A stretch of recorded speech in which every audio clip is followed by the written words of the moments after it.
the accessory dwelling units ordinance and resource project. Yes, thank you, Madam Mayor. As we all know, the state of California has consistently passed several housing laws that take away local control when it comes to zoning and local review and approval.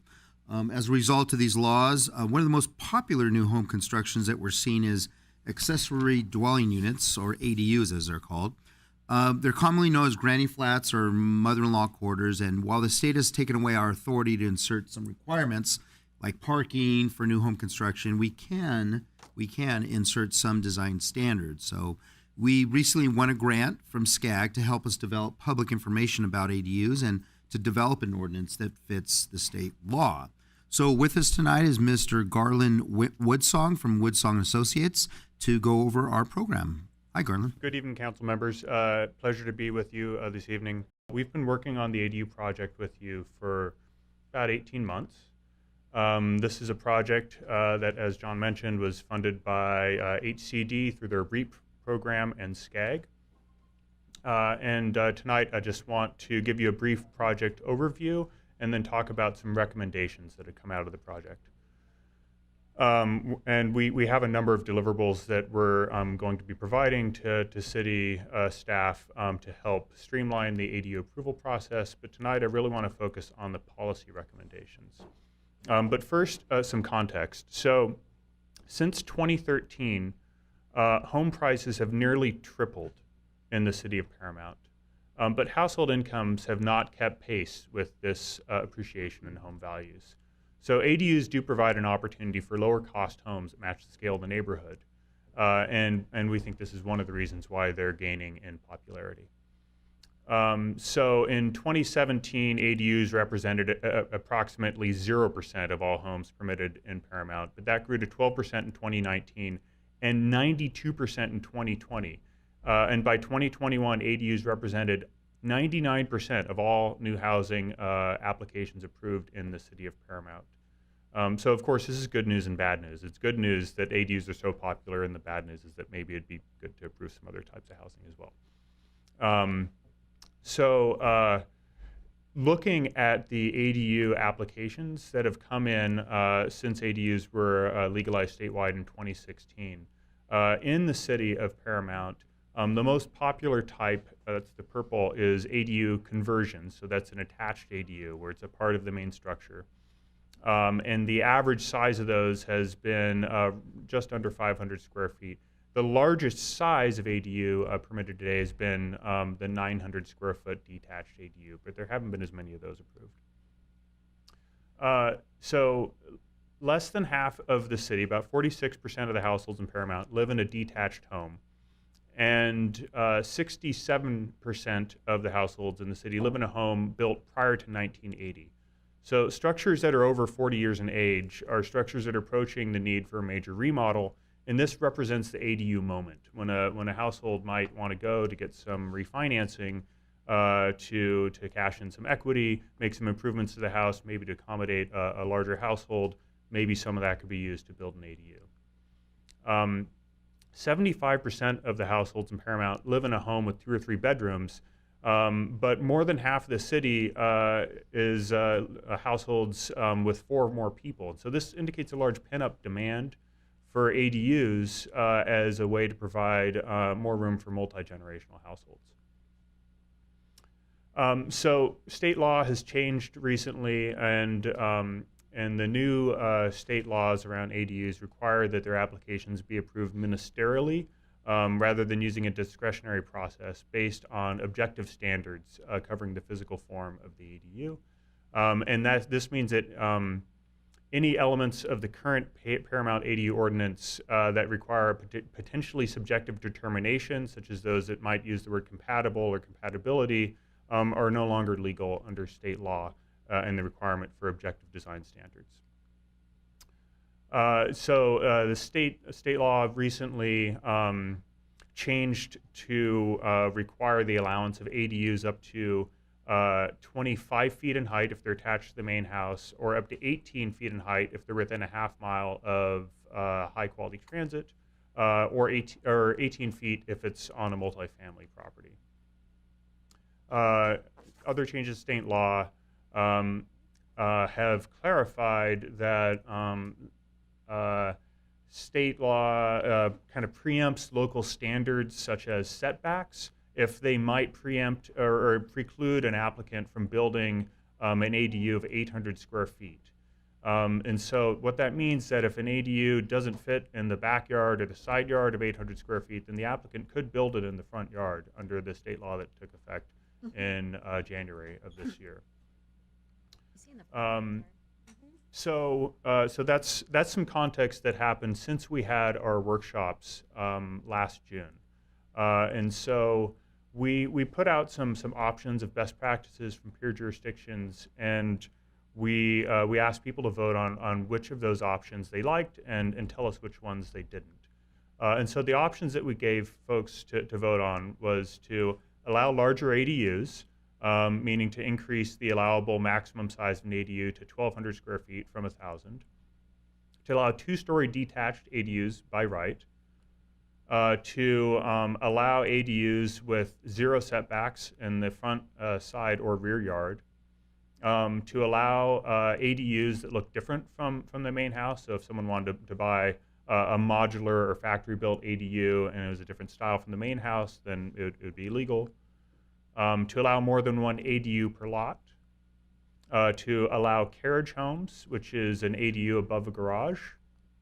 To introduce policy options such as residential parking permits to manage parking demand, taking into account that when you're adding an ADU to a lot, you're adding people, and those people probably have cars, but you're no longer required to require additional parking, and so that means more cars in the street, increasing pressure on on-street parking. So we wanted to ask people, do you want to manage that? And then the final thing we asked people to vote on was movable ADUs, or tiny homes on wheels. So when the voting came back, the most popular options that people voted on in those workshops were carriage homes, two-story ADUs, larger ADUs, removing the style compatibility guidelines, allowing more than one ADU per lot, and managing parking demand. The ones that were less popular were allowing ADUs with zero setbacks or tiny homes on wheels. And so based on that workshop feedback, the changes in state law, our review of best practices and the conditions in the city, we're making a number of recommendations for additional policy changes to encourage ADU development in the city of Paramount and to streamline the approval process. So we recommend increasing the detached ADU height allowance to 25 feet citywide. 25 feet's already the allowable height for an attached ADU, and so this would just normalize at that height, two-story ADUs up to 25 feet. We do recommend allowing carriage homes in the front setback, and the reason is that this would allow a property owner to build an ADU in the front setback, but keep the off-street parking, which we hear that there's parking concerns. There normally are when ADUs start coming into a neighborhood, and this is one way to kind of feed two birds with one basket of seeds. Another would be to increase the maximum allowable ADU size to 1,200 square feet. Another is to just remove ADU parking requirements citywide. They already don't apply in, I think, 95 or 97% of the city due to the distance from transit. There's a good transit network in the city. So this should just say that treat everyone equally throughout the city and not require parking for the 3 to 5% of the city where it might be legal to require it otherwise. We do recommend monitoring on-street parking and being prepared to manage demand with residential parking permit programs if the measurements indicate that that's needed on any individual area. And we can provide more information on that recommendation, including some detailed best practices. We understand that there's a citywide parking committee that's being spun up right now, and we're happy to provide that information to the parking committee. And finally, we recommend allowing two full-size ADUs per parcel in addition to a junior ADU based on that workshop feedback. There are some recommendations, not recommendations, there's some required changes to the ordinance that came in a letter to the city from HCD. And those are already detailed in this letter, and we've marked up the ordinance with these changes. We also have some recommendations for streamlining the approval process for ADUs. And that involves converting to a concurrent review process where when someone submits an ADU application, it gets reviewed by the planning department and the building department and anyone else who needs to get eyes on it at the same time concurrently. There's a requirement that the ADU application be approved within 60 days of submittal, and so this allows the city to better meet that standard. And we believe that could roughly cut in half the amount of time it takes for an ADU application to be approved. But that's no guarantee, of course. There's another recommendation that I want to focus on, which is property tax reform. ADUs in Paramount have the potential to bring in between $17 and $32 million in property taxes over the next 2 decades. But almost none of this increase in revenue will flow to the city of Paramount. Instead, it's going to flow to LA County and to the state of California.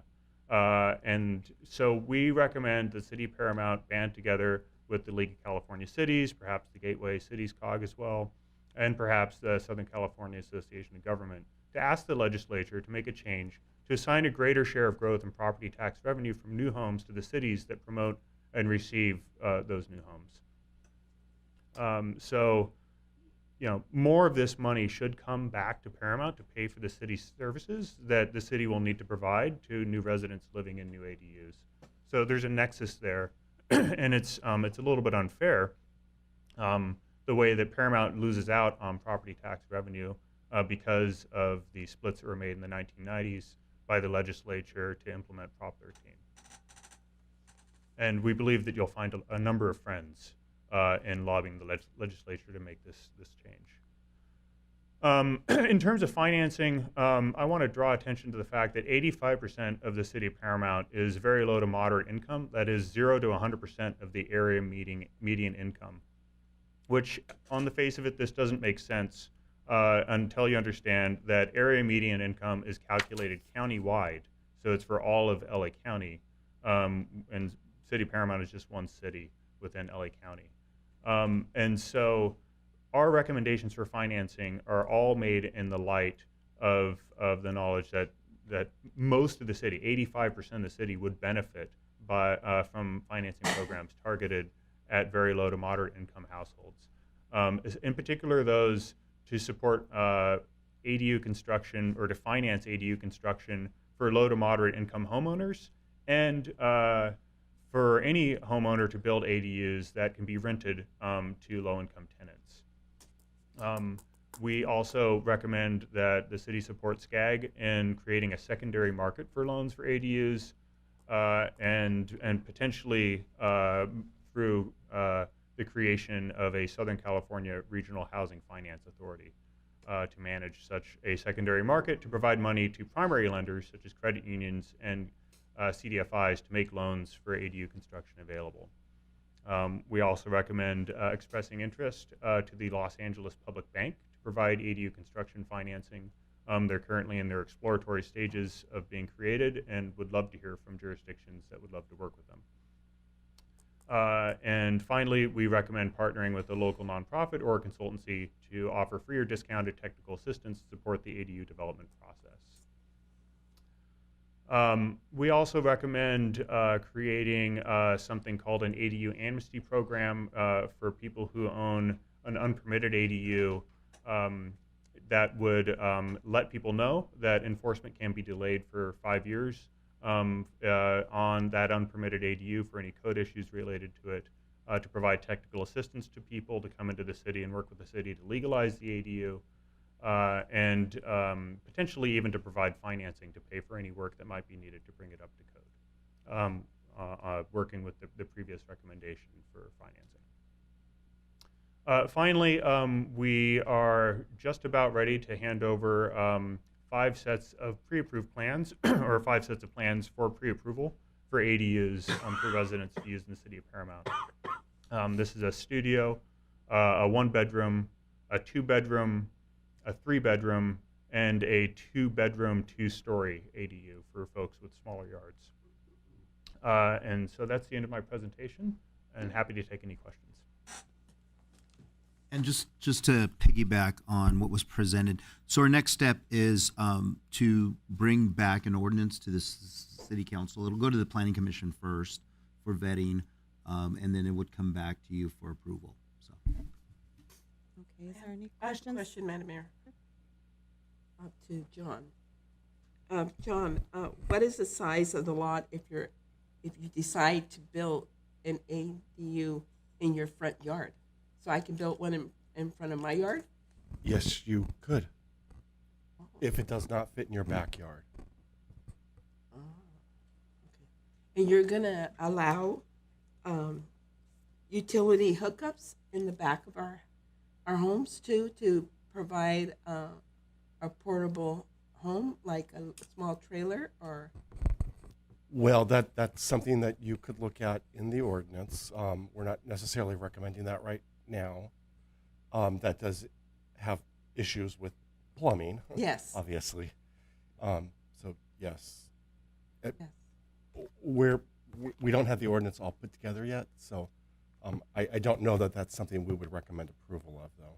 Okay, because for instance, my house, as you know, the back of my house has a RV parking. Yes. So, okay, so that's possible in the near future. To do it in the front yard, yes. No, to do it in the, to put the utility hookups in my backyard by my RV parking and purchase a trailer to be parked in my backyard and use it as a ADU. I don't know that we're going to recommend the movable trailer types. It would have to be like a permanent one, like the one that you showed, sir, on the slides. Yeah, and so let me just address that question and also let you know why I'm here. So tonight, this is a study session, and so I really want to get the feedback from you all on what you think of our draft recommendations, to hear if you like some of them, if you want to add one. We saw that the second to last and the last place recommendations were for 0 setback ADUs and for tiny homes on wheels coming from the public workshops. And so we didn't move forward those recommendations into the draft revised ordinance because we felt they were the least popular. But if that's something that you would like to see, we could certainly include those in the recommendations under direction from council. And there's a precedent from City of San Jose, City of Sacramento, and City of Portland all allow tiny homes on wheels or trailers, as long as you have a legally permitted utility connection for sanitary plumbing, potable water, and for electrical service. And some of those cities will only allow it in the backyard. Some of them will allow it in the front driveway. It's kind of up to you how you want to design the look and feel of what's allowed in the front yard facing the street in single-family neighborhoods. And maybe this. How does zoning play a part in this? Because Yes, that's what I was going to ask next. it's like we'd have to change some of our zoning. Because what if we have like some of our residential can't go up, but then we would just. Am I saying that? I can address that question. Okay, So sorry, I'm all what we're looking at you. recommending That's okay. to you and what we'll provide to you is a draft ADU ordinance that essentially supersedes the zoning code Got to it. allow Okay. what's in the ADU ordinance. Okay. And that's allowable under the new state ADU legislation. And so if you were to ask for any of these things to be written in that ordinance, then that would become the new Got it. zoning essentially. So it's you have the Same chance parts. to make the Mhm. rules here. Got it. Madam Go Mayor, ahead. I actually, you posed the question. So you said, I'd like to know what you think of the recommendations. I actually am unhappy with almost all of them. Very few that I agree with, because you present scenarios, but you don't present answers to the problems that they're going to cause. Like, I almost found it laughable when, let's put the ADUs in and then add permit parking for residential neighborhoods. That doesn't change the fact that the streets and the parking was designed for single-family homes. You add them, it doesn't matter. If you give them a permit, you're still doubling it. and where the car's going to go. And I can't help but think of the fact that so many people I know have left the city because we have such a shortage of single-family homes and because there's no move-up housing in Paramount, not for lack of lesser housing. That's not what they're looking for. That's not what they're moving out for. They're moving to other cities that can offer them a move-up home or that have a larger stock of single-family homes. So I appreciate, the report. We'll be discussing it with staff, but actually there was very few of the recommendations that I would agree with. If I could address your comments about parking. So, the state of California has said that you have to allow ADUs on every single know that. residential parcel. You don't really get a choice about that any longer, meaning that the ADUs will come and people are going to come and people are going to bring their cars. I get it, but these are increases. I mean, some of your suggestions are, well, let's allow them to double in height. Let's allow 0 setbacks. Let's allow them to go in the front yard. Let's allow mobiles. So it's not a matter of trying to keep it stagnant or in line. It's a way to increase it and make them more proliferate. And so you still don't solve the problems. We know what we've been stuck with the state. We're very aware of that. Doesn't make our job any easier. And to allow a way to make it proliferate even more doesn't help solve our problems. So that's why I'm opposed. You probably have great recommendations, which is, to me, one of the state's problems is not taking each individual community and looking at what it's capable of doing. There are cities that have plenty of room, plenty of open space, plenty of single-family housing, plenty of really nice neighborhoods. It's a real prize here to have a single-family home, and there's very few single-family home neighborhoods in here, and it's already overcrowded. So I get where it would fit in certain situations, just like I understand with the state. I don't think it fits here, and I don't think that recommendations to help proliferate that is a positive thing. And yes, I'm very aware of the state's mandate because we're already dealing with it. Okay.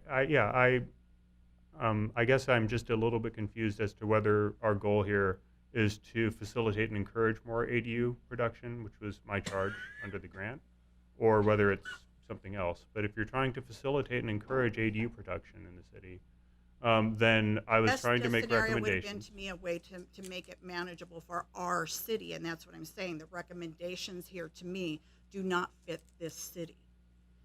If there's a way to make it work better in our city, that's what I would have preferred recommendations. I don't know what your direction was from staff, but I don't see that here. I see that the recommendations present more challenges. That's my personal take on this presentation. Yes, Councilmember Lemons. We're not presenting this to you to vote on. I know it's recommendations, right. but he No, asked the question. Right. Yes, So I was I giving understand. my So from my feedback. perspective, we're just looking for feedback from you, And that's what we got. you're getting it. Which is what we need. And many of the recommendations, correct me if I'm wrong, Garland, are in line with state law. It's just a matter. So, like the 0 lot line, for instance, if we don't have a 0 lot line, and we keep, say, a 25-foot setback in the back or on the side, and it can't fit in the backyard, well, the only alternative would be to put it in the front yard. Well, those are So the if you things go that we 0 have to lot line, determine when we- right? So we- if you we go put it out zero lot specifically. line, then it'll encourage the homeowner to put the ADU in the backyard and not the front. I totally get that, Okay. but it's not defined here. These are state mandates that you have no choice about, and these are recommendations. It wasn't presented like that. Oh, I see It what was you're saying. presented, these are recommendations. And so I'm saying what we have to do and have no choice about, we've already been through. If you want to make recommendations to me, how do we deal with the problem that the state's already given us and make the best of our ADU program? And to me, that's not by excelling and increasing the amount of ADUs to front yards and double ADUs in the back. So, Councilmember Lemons, we did try our hardest to dial in these recommendations based on the feedback from Paramount residents. And so that's our attempt to say, okay, look, the state's telling you to do a bunch of things, but what do you want to do in your city? What's the policy you want to craft for the city of Paramount? We asked residents that, and we framed the question 2 ways. What do you want to do in your yard? And what do you want your neighbor to be allowed to do next door to you? Keep both of those scenarios in mind when you're voting. And so we voted at 2 workshops in English and Spanish. We have 8 boards that we collected with the sticky dots for the voting from residents. And I was surprised at what residents wanted and what was less popular coming out of those workshops. But there's a lot of enthusiasm for these. I For appreciate what that we was moved your forward. audience. It's not my audience. I have, ever since ADUs have gone in and people are starting to build them, I have constant phone calls about what's going on, how much of this can happen, how do we stop this, who do we write to? And there's a difference too if you're talking to homeowners or renters as to how they feel about it. So I don't know who your audience was. You know, you had your cross section of residents. I have my cross section of residents who are very concerned about how far this is going to go and continue to impact their neighborhoods. So, you know, you have an audience, I have an audience. And like I said, it would have to be more defined on who they are. And it's no criticism, like I said, about what you did your job in the way that you understood it. I'm just saying the recommendations to me would have been better suited to how do we manage what we have, because some of these recommendations are just going to blow certain city services out of the water and create massive traffic jams and take away a much needed resource that we already have, that we're already short of. So to me, it's not helpful, except in maybe the guidelines that I don't understand have to come completely from the state yet. But I certainly appreciate your presentation. Councilmember, would it be helpful to maybe at another presentation to show those list of recommendations and what is allowable for us to control under state law? Well, we're going to And have which to do those- that, right? Yes. To adopt an ordinance. We Yes. don't have a choice. Sure, sure. Yeah. But which one of the Oh, yeah, I recommend? want to Okay, know absolutely what we have Yes. to We do. need And some- then Yes, we that do would be the very maybes. helpful. perfect. We can do that. Yeah. We can do that. Mr. Sandman and Councilmember Lemons, I think you bring up a really good point that I think was a bit confusing, is that for you as the governing body to make these decisions, I think it really behooves for you to get what is required under Right. state law first. Right. And then present with you with various options that are discretionary to add to it. Because you can't look at all these and say they're all mandatory.